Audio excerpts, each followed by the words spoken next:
We're coming to the end of the day, ladies and gentlemen. I'd now like to invite our President, Her Royal Highness, to come to the podium to give her concluding remarks and make the presentation of the Sir Colin Spedding Award.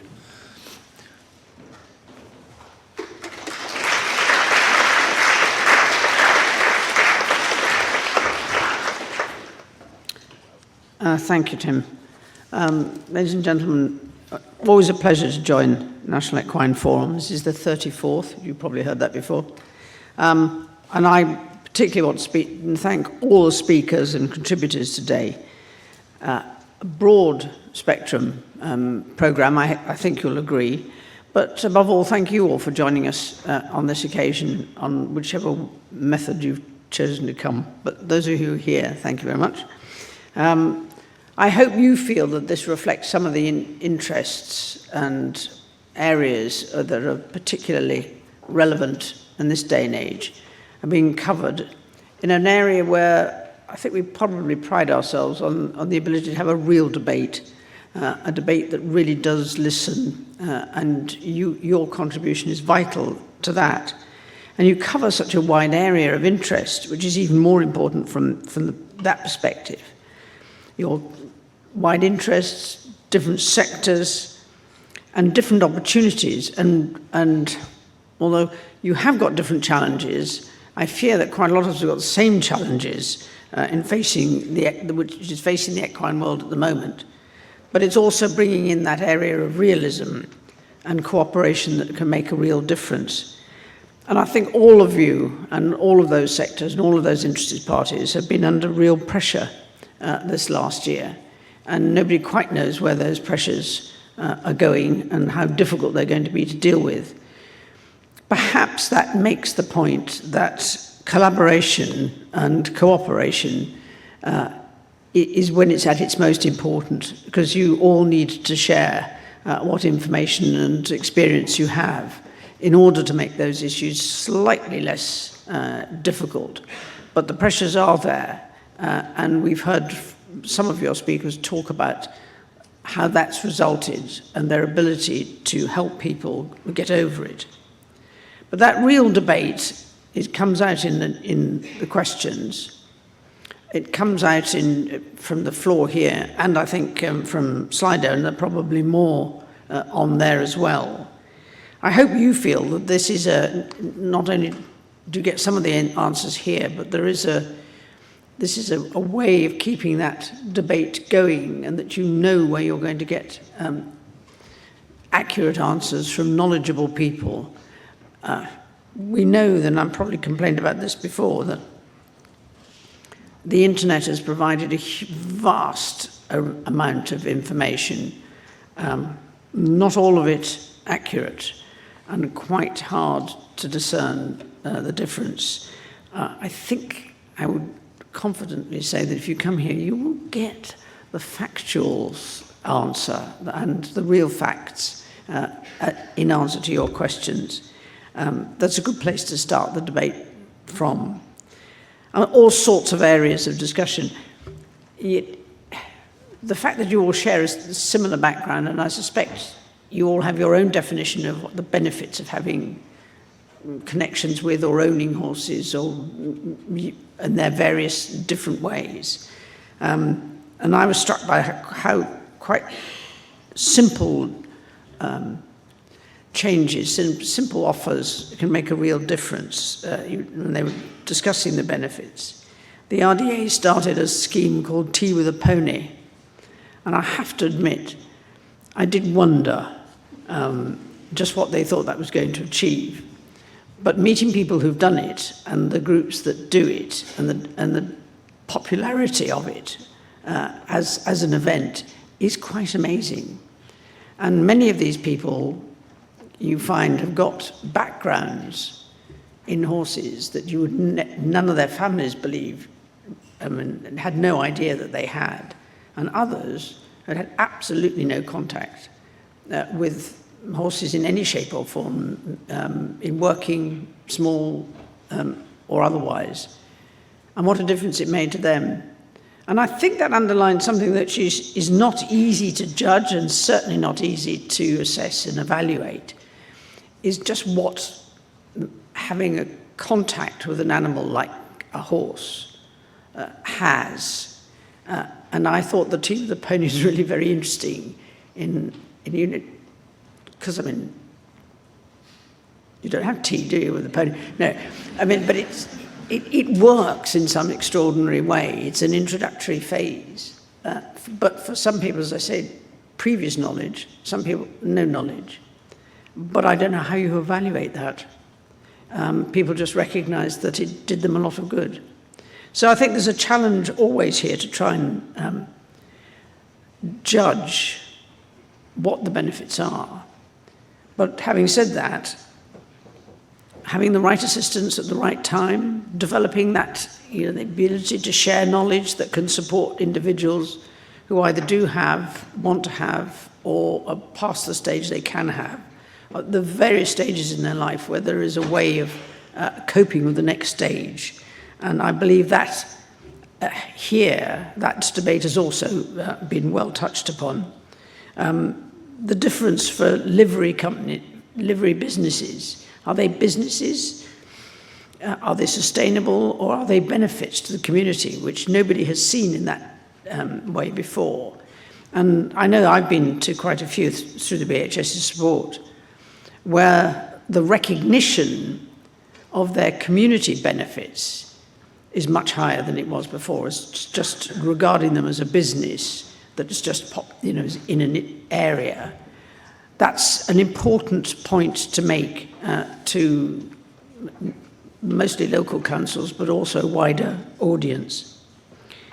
I think the evidence of also that we went from one extreme to the other, and certainly I have, from Tea with the Pony to artificial intelligence, which seems that these two are not connected, but weirdly they probably are. And mostly by trying to understand a bit more about horses and the standards and the quality of what we offer them, and how to use a system which is perhaps less just an individual opinion and more of a judgment. But it'll take some time to build up that knowledge. Although I've noticed, we were talking about cattle, the robot parlour at Windsor has noted one or two things about cattle using the robots. Is that some of them, most of them go out in between times. They don't always come back to the robot at the same time. Some of them come so often that they have to have a system for getting them not to stay for longer than is strictly speaking necessary, because they just think they're eating. And there are others who decide that it's absolutely not worth going outside because they get all they need in there, and they go and sit in their little stalls, and that's it. They know where their circuit is, and that's what they do. I don't know how you fit that into the AI picture either. Indeed, whether it is possible to explain that difference of opinion. But the build-up of knowledge that is required by the artificial intelligence to give us any kind of relevant answer is an interesting point. These issues are done, and the military is a rarity, and so dairy farms, is that they are normally in numbers, which gives you the ability to build up the knowledge that AI needs. But for pretty well everybody else, they don't work in those sort of numbers, and they don't work with a regular, sort of continuously regular process that these do. So how relevant that will be to the individual horse owner, or even those with livery yards, for instance, or slightly bigger yards, I'm not sure. What a lot of information is going to have to be collected in order to make that one work. Because we have such variation on a theme, even in race training yards, which you assume would be the most similar to each other, but actually aren't when you go and visit them. But I think the AI has real scope for identifying some of those areas which are the weakest in terms of identifying horses' problems. Although I think they all might also highlight that, rather like humans, they're all different, and it's a minor miracle that so many of them do much the same thing at the same time. I have two Suffolks now working together. That's not been too easy. But what they like doing is working. And I'm not sure that it can define which of those animals are particularly keen to work as opposed to others. That would be an interesting judgment to make in terms of their attitudes. And it's difficult to define, especially when you talk about how the wider community understands horses. But unfortunately, maybe think of them as pets when they were, for centuries, been working animals. And that may be wired into them as well. But I wish you luck with that one. And by the way, as Professor Giggs mentioned, horses are milked in Mongolia, but for reasons best known to themselves, it's fermented. That does not improve it, I have to say. But I was struck, this is complete non-sequitur, it has nothing to do with this. I was struck by how thin the mare's milk was compared to camel's milk and cow's milk, and even cow's milk. I mean, it's really different. And you wonder why the horses grow tall on that. I've also had fresh camel's milk. Poof, yes. You don't need much. Anyway, that's not relevant to this conversation. But I'm grateful for that, the contrast in both ends of the spectrum here in terms of individual relationships that people have with the animals they own, whatever size or whatever they're doing. And that, trying to look at a working animal that's a very similar stage to translate into AI is a very interesting challenge. And I suspect it's something that we may need to revisit, Chairman, in future. This will be an ongoing scenario, so I hope you're prepared to come back and tell us how you're getting on, because that would be important. The other thing that's important about this event is the feedback. I mentioned this at the beginning, but I really do believe that that is one of the major strengths of the National Equine Forum. It is a forum. We can't fit everybody in here, and we know that's true. But it's the feedback from you who've been part of this as an event and listened and have your own opinion, your own observations to make, your own experience to share. All of that makes a difference. And it really makes a difference to those who are inclined to make statements about rural areas and rural life and equines and their place in it without that knowledge. And it requires the fullest possible engagement from those who are involved and do have experience to be able to answer those issues with. So your contribution is very much appreciated. And particularly, my thanks go, of course, to the organisers of our National Equine Forum for keeping the whole of this flow going. It's an important platform. It's been going for 3 decades. I suspect a lot of people thought, well, what will there be to talk about?